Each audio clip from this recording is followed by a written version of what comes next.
आप देख रहे हैं TN महाराष्ट्र न्यूज चैनल।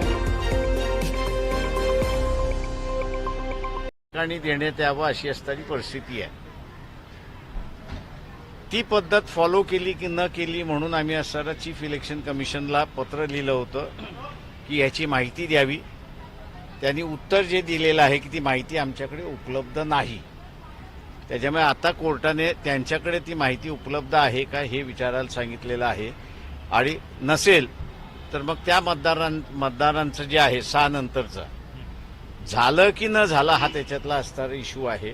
आम्ही कोर्टाला असं म्हणतोय की हे मतदान मग झालेलं नाही, त्यावरती कोर्टाने योग्य तो निर्णय घ्यावा। तुम्ही जो मुद्दा मांडलेला आहे की जवळपास 75-76 लाख मतदान हे 6 नंतर झालेलं आहे। हो, इलेक्शन कमिशनचेच फिगर्स आहेत ते।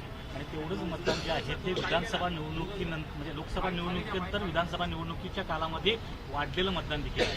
म्हणजे काय माझं एवढंच फक्त राहणार आहे की आम्ही असणारा बॉल रोल केलेला आहे। उरलेल्या सगळ्या राजकीय पक्षांनी असणारं याच्यामध्ये जुळलं आणि जनतेने सुद्धा ह्याच्यामध्ये असणारा जर सहभाग घेतला तर इलेक्शन कमिशनला जी खरी माहिती इलेक्शन कमिशनकडे आहे ती त्यांनी कोर्टापुढे मांडावी अशी माझी अपेक्षा आहे। एकीकडे इलेक्शन कमिशन वारंवार दावा करतोय की निवडणुका पारदर्शक पार पडल्या, कोणत्याही प्रकारची फेरफार करण्यात आली नाही। काय वाटतं की ते म्हणूनच आम्ही म्हणतोय की पारदर्शक निवडणुका पार पाडलेल्या आहेत असे इलेक्शन कमिशन दावा करतोय। तोच दावा त्यांनी असणारा कोर्टापुढे करावा आणि जी काही त्यांच्याकडे माहिती आहे किती स्लिप्स वाटल्या आणि किती स्लिप्स वाटल्या नाहीत त्याची माहिती त्यांनी कोर्टासमोर द्यावी। लोकसभा निवडणुकीनंतर जे 75-76 लाख मतदान वाढले तेच 6 राज्यानंतरचं मतदान झालेलं आहे का? त्याच्याबद्दल मला माहिती नाही काहीच। हिंदी में बता दीजिए सुनवाई थी सर, क्या कहेंगे पूरा क्या हुआ? इलेक्शन कमीशन ने महाराष्ट्र के इलेक्शन होने के बाद एक बयान दिया था कि 6 बजे के बाद का जो वोटिंग है वो कम से कम 76 लाख जो है वोटिंग हो चुका है, 76 लाख वोटिंग हो चुका है, ऐसी उन्होंने जानकारी दी थी। हम लोग ने बीच में इलेक्शन कमीशन से आरटीआई के माध्यम से एक क्वेरी की थी कि बूथ वाइज और कॉन्स्टिट्यूंसी वाइज कितने स्लिप्स डिस्ट्रीब्यूट गए थे, टोकन कितने स्लिप डिस्ट्रीब्यूट गए थे 6 बजे के बाद, उसका विवरण आप दीजिए। इलेक्शन कमीशन के ऑफिस से उसका जवाब आया और कहा कि ये जानकारी हमारे पास नहीं है।